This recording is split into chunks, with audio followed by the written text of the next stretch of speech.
So look up at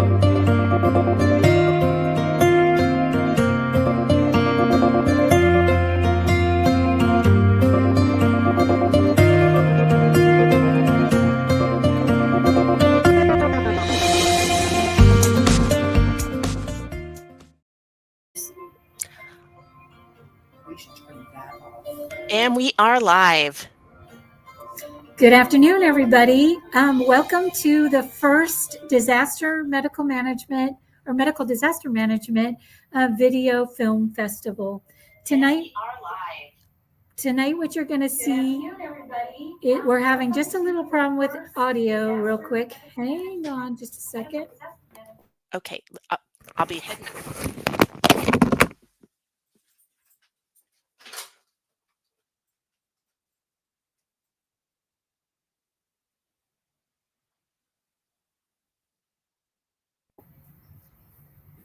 Okay, we've got it fixed now. Thanks for your patience.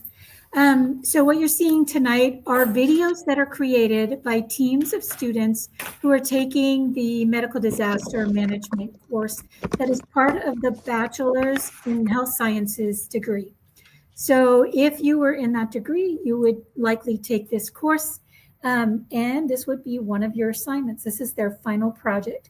So what the students were tasked to do is watch the movie Contagion, which is a film from 2011 that what if there was a global pandemic, and they compared that to the COVID pandemic. And so out of that, with everything that they learned in the course, they decided to, or they didn't decide to, I told them they had to, make a video that gives the viewer tips on how to better prepare for the next pandemic.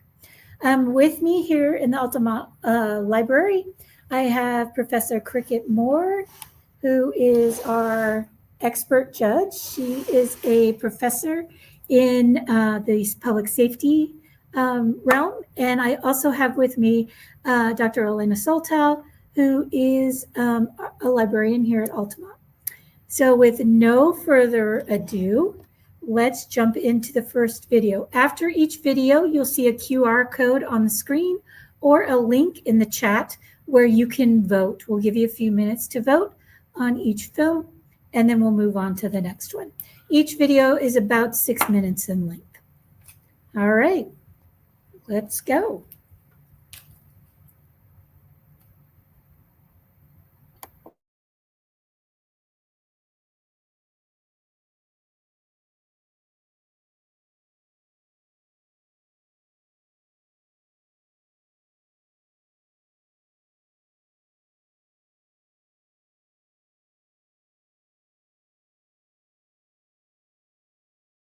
If you've ever seen the movie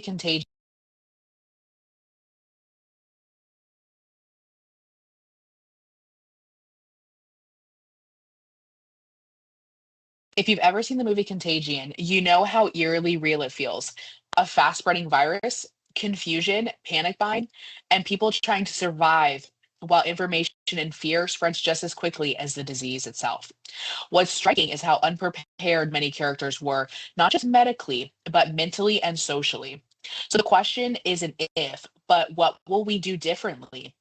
Contagion may be a movie, but the message is real. Preparation is power. Today, we're going to talk about the blueprint for improving preparedness in the future, and a transcript with closed captions will be available to those who need it and want to follow along.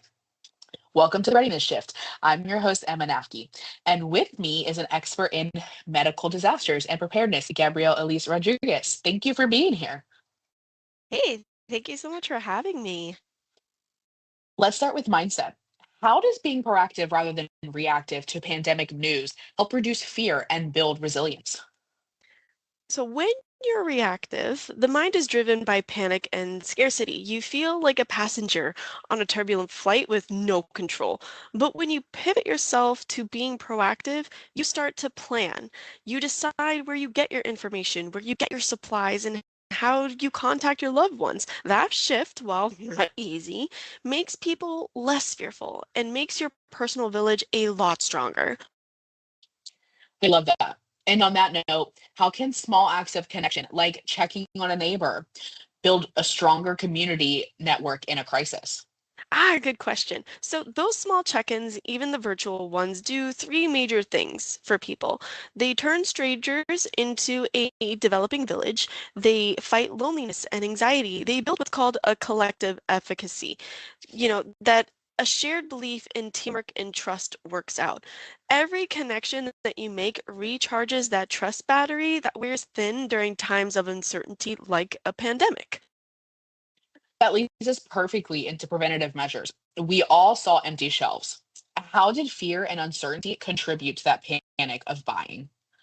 It was like a perfect storm. People felt like a complete loss of control of the situation. When you see empty shelves, it screams, hey, toilet paper is a scarce resource. Do you think, well, if everyone is doing it, I should be too? I'd rather have too much than too little. And it's a way to claw back a sense of meaning and structure.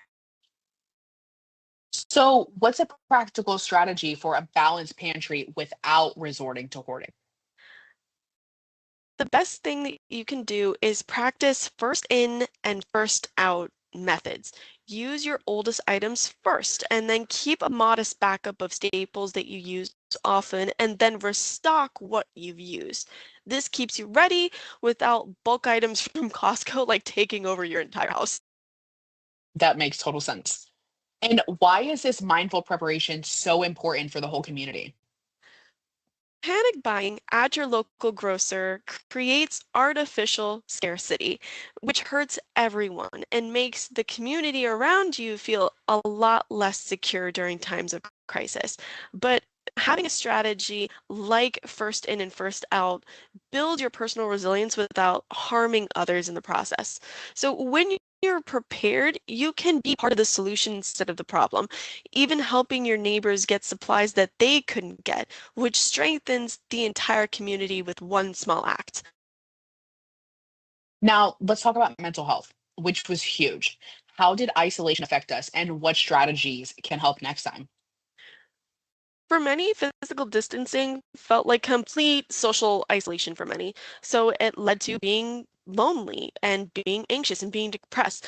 Constant uncertainty during COVID destroyed our sense of trust. So, to manage this, it's crucial to build routines for structure, like fostering your virtual communities, setting up emotional anchors, like getting good sleep, getting your exercise in, and then keeping up with those communication habits consistently. Those are all great ways to kind of like dim down the anxiety in the background. We've all been hearing around the news media outlets this word called information diet. Can you explain what that Oh is? yeah. So just like you watch what you eat, you also need to be intentional with the news that you consume. So we have a 24/7 news cycle.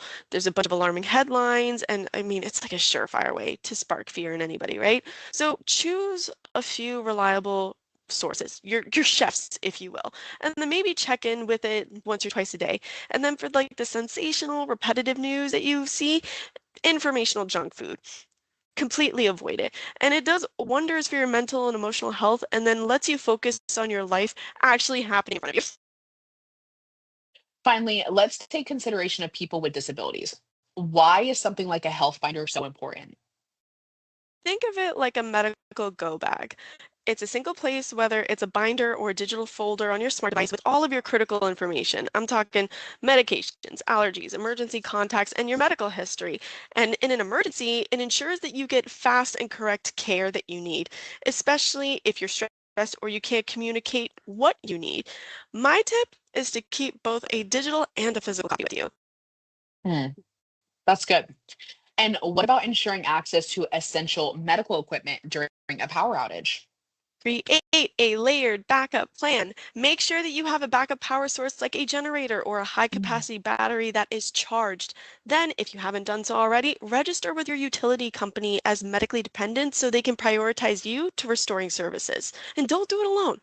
Create a support circle of your neighbors or your friends who can check on you and share resources and power if need be. Being prepared is a lot more than what's in your pantry. It's about community empathy.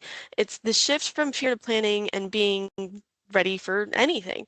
It's also about supporting one another during like times of crisis, protecting your peace of mind, checking in on your neighbors. It's like all essential to make your entire village stronger. You can't be in the village if you're not a villager yourself. This isn't an every person for themselves situation. It's understanding that we are all in this together, and the best way through it is together. Gabrielle, thank you. This has been so insightful. Thank you for all the information and tips you've given. I'm sure we will all consider this as we go about our daily lives, hoping we won't have to use it, but it feels good knowing we have it. Again, thank you for having me. We'll see you next time. Bye. Bye.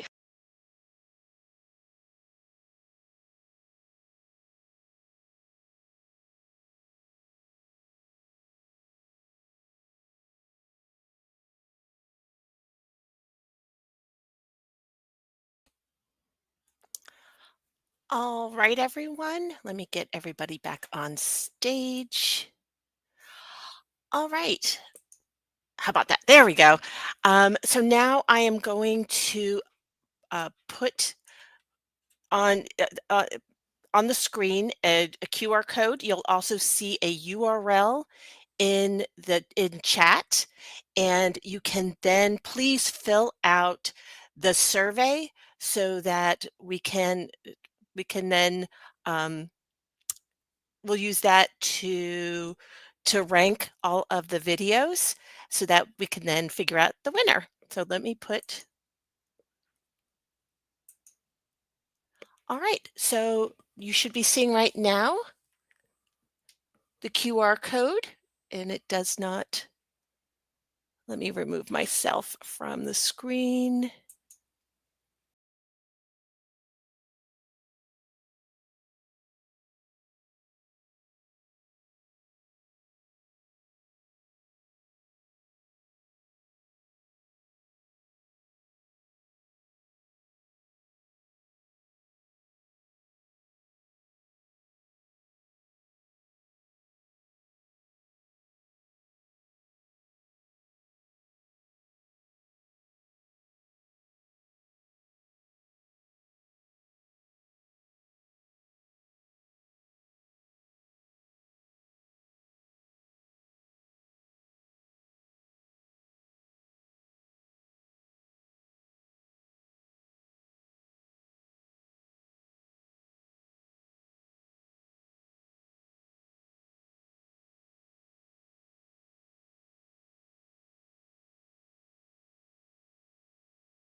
All right, so our next video is by, let me pop it up here.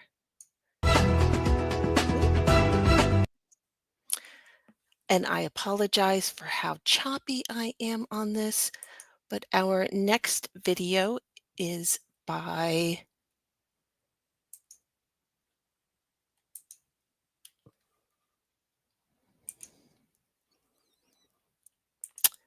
Christopher Vance, Casey Slomowitz, and Jessica Marquez.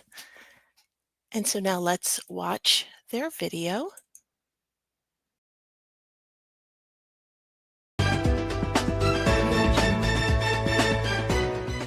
Hello everyone, welcome to our talk about preparing for the next pandemic. My name is Casey and today I am joined by two experts, Dr. Jessica Marquez from the CDC and Dr. Christopher Vance from Yale University. Thank you both for being here with us. Thank you for having us. And it is great to be here with you today. In the last few years, we saw how fast a virus can spread around the world. The movie Contagion and the real events of COVID-19 showed how important it is to be ready. Preparation includes public health systems, science, government plans, and help from local communities. The CDC watches for disease outbreaks, gives guidance, and supports local health departments. Everyone has a part in staying prepared. During healthcare emergencies, research helps create vaccines and new tools to help us. But more importantly, keeping clear communications will help keep people calm. Dr. Marquez, what did we learn from COVID-19? We learned that early detection is very important. Hospitals need enough supplies and trained workers. We also learned that vaccines save many lives. Good communication can reduce fear. Dr. Vance, how familiar is Contagion to real life? It is strikingly very close. It shows how fear spreads fast and how people can panic. It also shows how trust in science and leaders is important. What should we focus on to prepare for future pandemics? We need stronger systems that detect diseases faster. We need more medical supplies and more trained healthcare workers. We should continue to fund vaccine research and share data between countries, so this can help us respond quickly on a worldwide scale. What should governments do? Governments should create clear emergency plans and have enough funding ready to act fast. Working together reduces stress. Communities should stay informed, help your neighbors, and support mental health. How does technology help during a pandemic? Technology is very important. It can help track cases, predict outbreaks, and offer online medical care and telehealth communications. It also spreads correct information and helps people understand what they should do and where to go for help. Pandemics can affect mental health. What do we learn from COVID-19 and Contagion? Many people felt fear, sadness, and loneliness. In Contagion, we saw panic buying and isolation, and we saw that in real life too. Mental health is just as important as physical health. Human beings are social creatures. We need to stay connected with family and friends. Those social communications and social connections can also help with maintaining a regular diet and healthy meals and appetite. People can also get help from online therapy, counseling hotlines, or community clinics. It is important to take care of yourself and, of course, check on others. I would also like to mention how pandemics affect people with disabilities during the pandemic. Dr. Marquez, why is it so important? People with disabilities may depend on caregivers, routine medical care, and devices. During a pandemic, these services may be delayed or harder to reach, so this can increase risk and stress. How can families prepare? Keep a 2-week supply of medications and medical items. have written emergency plans with caregiver contact information. Make sure everyone knows where this list is as well. Use emergency alerts that offer captioning, large print, or sign language support as well. Public health agencies should offer accessible information. Let your local emergency personnel know of any family member's special needs or concerns can help provide faster care and support. When plans include everyone, we have people can stay safe and independent. What challenges continue to slow down for pandemic response times? False information and mistrust can confuse the public. Clear and honest communication is what keeps people safe. Let's be honest, Ms. Casey. Not all countries have equal access to vaccines and supplies. Working together as teamwork and collaborative can help save lives worldwide. What future ideas could help us respond better to these pandemics? Advances in vaccine technology and better disease tracking systems can help control the spread. We also need stronger public health education and more community clinics. These make responses faster and fair for everyone. What advice would you give to younger people who want to work in public health care? Stay curious and always learn new information. Learn how to communicate clearly because communication can save lives. Public health depends on teamwork. Science, compassion, and working together are all very important. Being prepared protects everyone by learning from COVID-19 and Contagion, improving communication, helping mental health, and planning for people with disabilities. We can respond better in the future. Thank you, Dr. Marquez and Dr. Vance, for sharing your knowledge. Thank you for everyone watching. Stay informed, stay prepared, and take care of your community. Thank you. Thank you for having me, Ms. Casey, and thank you for inviting Yale University.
welcome to today's segment.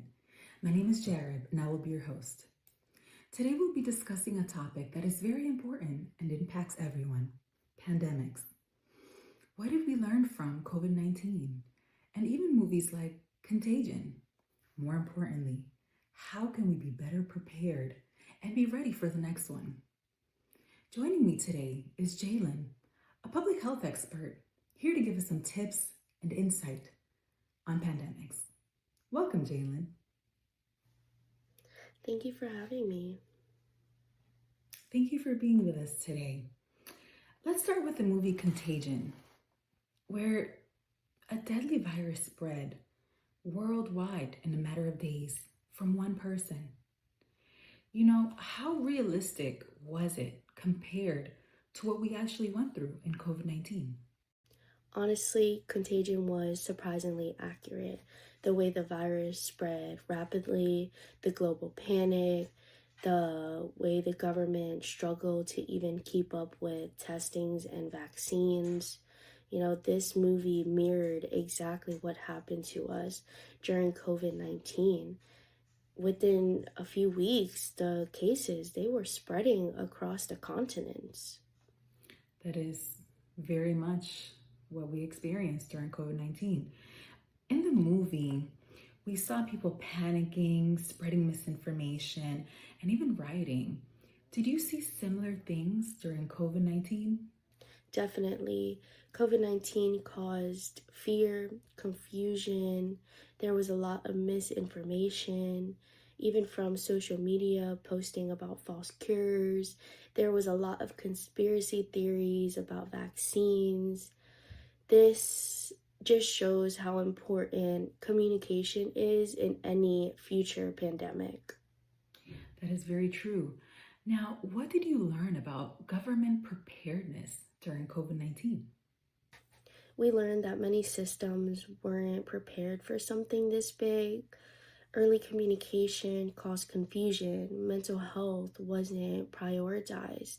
Supply chains for PPE, testing, and vaccines, they need to be ready before a pandemic starts. We had countries that acted quickly with testing and communication, and they had fewer deaths and shorter lockdowns.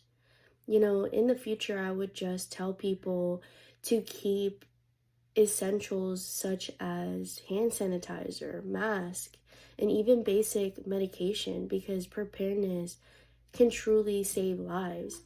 And I think it's so important to even look at your public health guidelines early, and that would truly make a difference. This topic is very important nowadays, ever since COVID-19 happened. But what did you learn were common mental health issues that people experienced during those times? These times were rough for many people. There were a lot of psychological challenges such as anxiety, isolation, grief, intense fear, and even anger, whether that was giving anger or being on the receiving end of someone's anger. There were even people that ended up with PTSD. These symptoms tend to come up in a lot of crises these days. Wow. Some of the information you've been giving me has been, unfortunate and, in a way I never would have thought would have been happening. I thank you so much for, giving us all of this insight. Now on to my next question. What tips can you give the people listening out there that could help them if faced with a similar situation that causes them such mental instability? Absolutely. There are a few important tips that I think can help someone during a stressful situation or even a pandemic. First, I would say is stay informed. Use credible sources such as CDC. Second, I would definitely keep in touch with friends and family because this can reduce loneliness, especially during a hard time. Third, importantly, I would build healthy habits. I would get into a good routine. I would get good rest, eat well, keep your body movement. This all can really help your brain stay grounded. And most importantly, if you're feeling overwhelmed, I would reach out to a therapist or seek counseling because this can truly make a difference in our health. How did COVID-19 impact that forgotten population of, veterans, the elderly, the disabled in our communities? And how did they cope with it? COVID 19 really affected our elderly and disabled communities. For the older adults, they experienced isolation and loneliness because they couldn't see their friends and family. And for the disabled community, they didn't have easy, accessible access to therapy, to medical care, and to support services because they ended up moving online. How do you believe, Jalen, we can be of better support and help, that population be better prepared for the next one? That's a great question. To better support older adults and people with disabilities, it really comes down to connection and accessibilities. That means helping them stay informed with clear, easy to access information and making sure that they don't feel isolated during these lockdowns. Simple things like regular check in, tech support, or even a community that can help them run errands. That would make a difference. And building those support systems now will help everyone be safer and connected in the next pandemic. So, overall, do you believe we're better prepared today than we were before COVID-19? Yes, in many ways. I think now we have a better system for vaccine development, early detection, and public health alerts. We still need to improve in the communication, fight misinformation quicker, and invest in public health infrastructure so that we're ready for whatever comes next. Oh, folks, that was our public health expert, Jalen, with such a powerful message. Thank you so much, Jalen, for joining us and providing us with such great insights. Yes, thank you again for having me. The next pandemic is not a matter of if, but when. By learning about COVID-19 and even movies like Contagion, we can be better prepared, stay informed, and most importantly, protect our communities and loved ones. My name is Jared. I'm your host, and I'll see you in the next segment. Have a great day.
Good evening.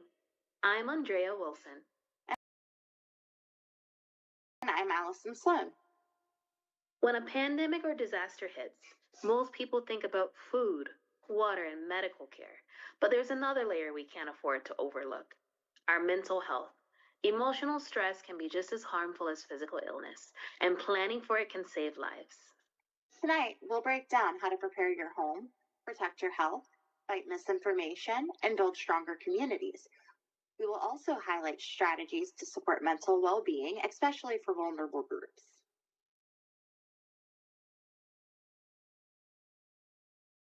Having what you need before a crisis can prevent panic later. A complete household kit should include 2 to 4 weeks of food and 1 gallon of water per person per day, a 30-day supply of medications, thermometers, pulse oximeters, and other medical tools if needed, masks, gloves, soap and disinfectants, first aid supplies, and batteries. Preparedness should also include mental health support. A mental health kit can be simple: phone numbers for trusted contacts, a list of crisis hotlines, comforting items like a favorite book or a blanket, or reminders of calming techniques.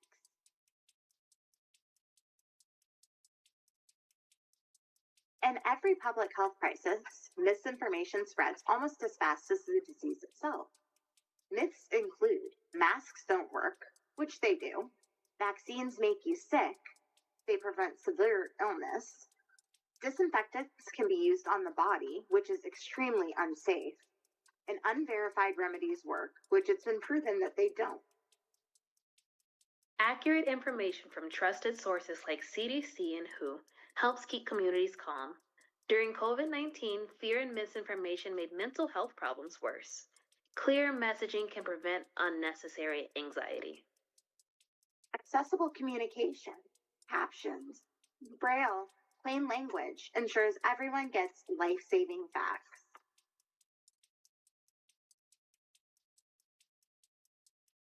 Pandemics spread through respiratory droplets, airborne transmission, surface contact, and sometimes fecal-oral routes. That means everyone has a role to play in slowing down the spread. Older adults, children, immunocompromised individuals, and essential workers face the greatest risks. And for many, that risk isn't just physical. It's emotional stress, grief, and anxiety can last long after the virus is gone.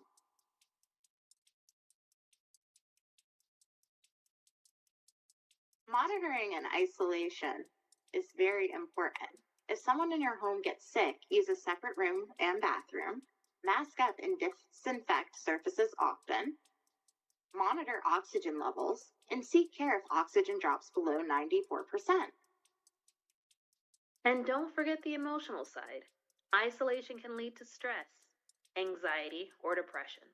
Simple steps like maintaining daily routines, connecting virtually with loved ones, or journaling can make isolation more manageable.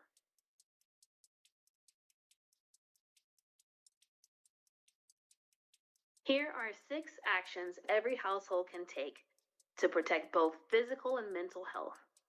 1. Build a complete home and mental health kit. 2. Track symptoms daily. 3. Follow hygiene and isolation guidelines. 4.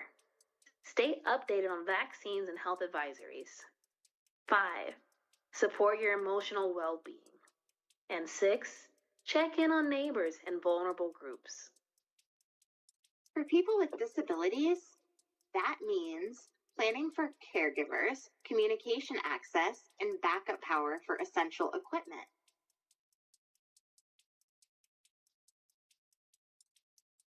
Research shows strong communities have better mental health outcomes in disasters. That's why neighborhoods should build networks before a crisis hits. That includes culturally tailoring messaging, faith-based partnerships, peer-supported programs, and accessible communication.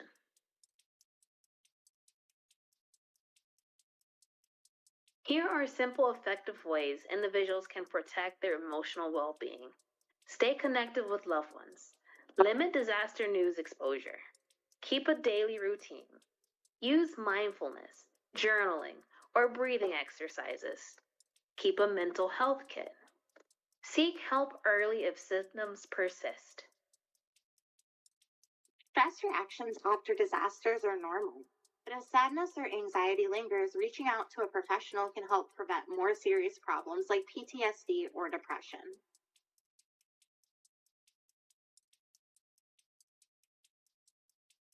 Low-income communities often face extra challenges during disasters.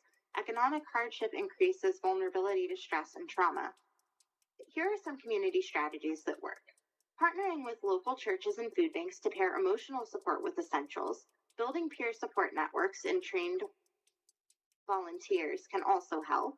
Sharing information in plain language and local dialects, setting up telehealth access points in neighborhoods, adding mental health check ins to mutual aid deliveries, and using schools as hubs for youth support. These strategies make mental health support accessible where it's needed most.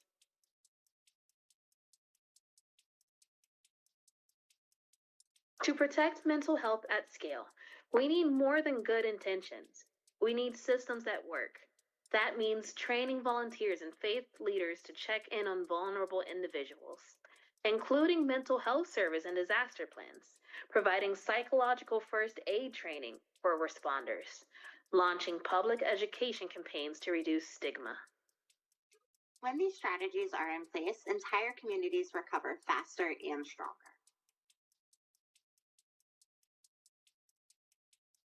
If you or someone you love is struggling during or after a disaster, there are trusted resources that can help.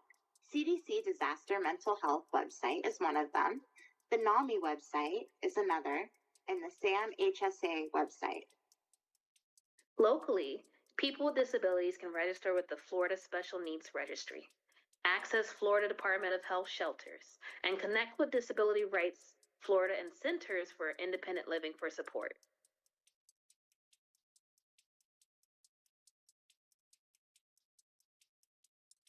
Pandemic and disaster preparedness means protecting both body and mind. That means clear communication, community strength, including vulnerable populations in every plan. Preparedness starts with us. Let's protect our community.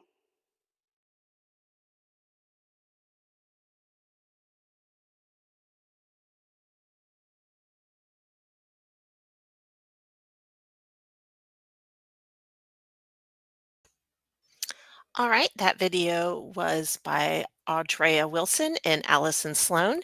And here is the QR code. And also please look in chat in the comment section, and there is a link there. So we will give you a couple of minutes to fill out the survey, and we will be right back with our last video.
All right, our last video is by Stephanie Lubin and Shaunis Bradford, and here is their video. Hello and welcome all to our podcast lesson in pandemic preparedness and response. I'm Stephanie, and with me today is Shanice, who is the pandemic response analyst in public health research. We will discuss today how to better prepare for and respond to pandemic around the world using the movie Contagion and the real life experience of COVID 19 as case studies. This is an interview style podcast, and we'll walk you through the key phases of a pandemic management, prevention, preparedness, response, mitigation, recovery, and mental health. Let's start. Let's start with prevention.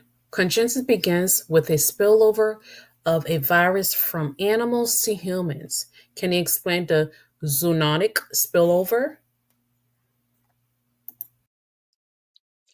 Yes, of course. Zoonotic spillovers occur when a virus transfers from animals to humans. So in contagion, the virus spreads from bats to pigs to humans, which illustrates how human encroachment into wildlife habitats amplifies such risk. So let's say once the virus has established itself in the human population, it progresses very rapidly through respiratory droplets, contaminated surfaces, and contact. With global travel, it facilitates its spread even more rapidly, like local epidemics becoming global disasters within a matter of days. What containment strategies were shown in conjunction, and how do they prepare to COVID 19? How do they compare, you ask? Well, they compare because they're how they responded.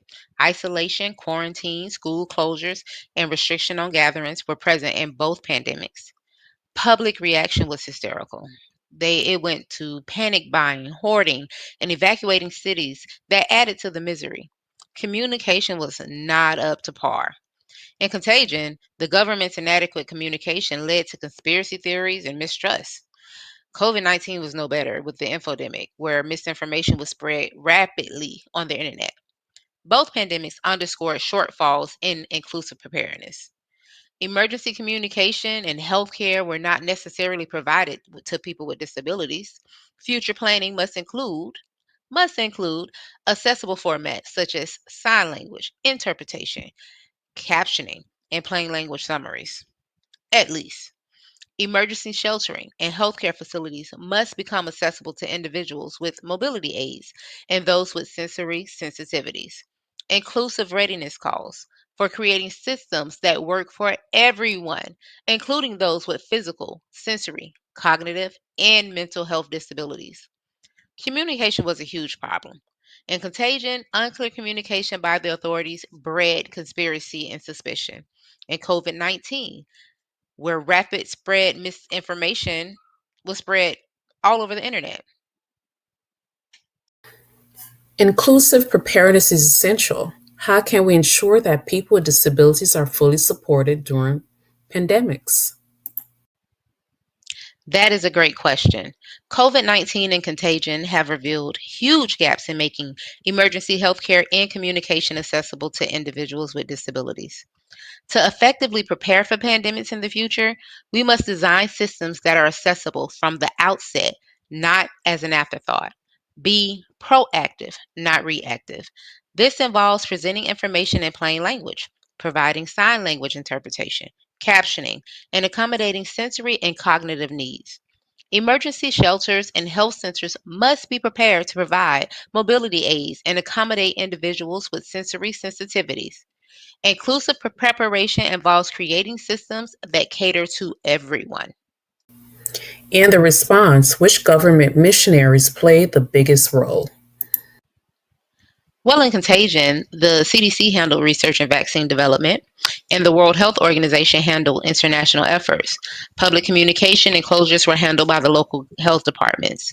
There were special tools that they used, such as mapping, modeling, and genetic sequencing, that help in the detection of the hotspots. However, ethical concerns arose, including profiteering from spurious cures and drug companies prioritizing profit over public health. What kind of mitigation measures were adapted and what problems did they face? They definitely did face some problems. Quarantine, travel restrictions, and public hygiene campaigns were enforced, but civil unrest, looting, and curfews created new problems. In Contagion, vaccine distribution was conducted through a lottery, which was fair but not risk stratified. But in COVID-19, that was more discriminatory, vaccinating high risk patients, the elderly, and healthcare workers initially. Recovery is sometimes overlooked. What were the long term consequences? Economically, both pandemics saw business closures, global recessions, and supply chain shutdowns. Funeral rituals were altered, mass cremations and burials rather than funerals, which caused emotional trauma. Psychosocial consequences comprise loss of institutional trust, grief, PTSD, and anxiety. Social isolation was also very crucial. Mental health is an important concern. How do we assist individuals during the pandemic? We definitely need a strong mental health system, especially for those with pre existing conditions and for those with system barriers to receiving services. Telehealth, outreach, and open communication can avert new mental disorders during times of crisis. Preparedness must also include planning for mental health. Emotional resilience is just as crucial as physical safety. This means making mental health services accessible to individuals with disability, for instance, by offering therapy in multiple formats such as text, voice, and visual, and providing support in a manner that accommodates different modes of communication and cognitive capacities. Preparedness must include planning for mental health. Emotional resilience is just as crucial as public safety. I cannot emphasize that enough. What are the biggest lessons we learned? We learned that global interconnectedness accelerates the spread, so international cooperation is essential. Transparent communication fosters trust and helps combat misinformation. Preparedness planning matters. PPE stockpiles, healthcare funding, and crisis training are vital. Public behavior can either help or hinder containment. Equitable vaccine distribution should privilege vulnerable populations. And psychological support is non negotiable before and after the pandemics. Congenton is a warning tale and a realistic depiction of the pandemics. COVID 19 made its lessons uncomfortably timely. Prevention, preparedness, transparency, and resilience are the foundation of preparedness for the next inevitable pandemic. We encourage you to take action, advocate for the inclusive public health policy, stay informed through reliable sources, prepare your household with emergency supplies and communication plans, support mental health intuitives in your community, engage with local leaders to ensure accessibility is prioritized and disaster planning. Together, we can build a future that is safer, more equitable, and better prepared for the next public health crisis. We hope that today's discussion educates you on how individuals and communities can prepare for the future pandemics. Be educated, be safe, and advocate for inclusive public health planning. Thanks for listening.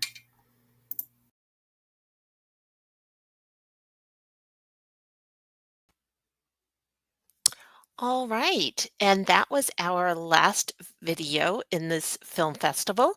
And I'm going to give you a couple of minutes for here's the QR code. In the comments, you should see a link. And we'll give you a couple of minutes to finish your survey. And then I will give Professor Deans a couple of minutes for some final thoughts.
All right. So we appreciate everyone who attended the film festival, and I'm going to give Professor Deans a couple of moments to share her thoughts.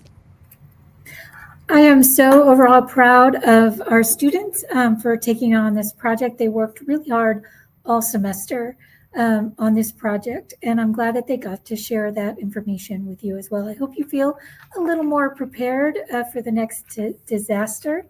And if you have questions about the Health Science Bachelor's Program, please feel free to contact a specialist, or our baccalaureate advisor for the program is Mike McHenry.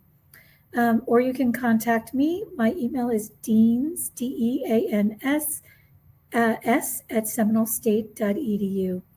I hope you have a wonderful night, and we will be announcing the winners in the disaster management class tomorrow. All right. Thank you, Professor Deans, and thanks to everybody, all of the support staff who ran around crazy with me to get this running, to get this up and running. So thank you, and we hope you all have a great evening.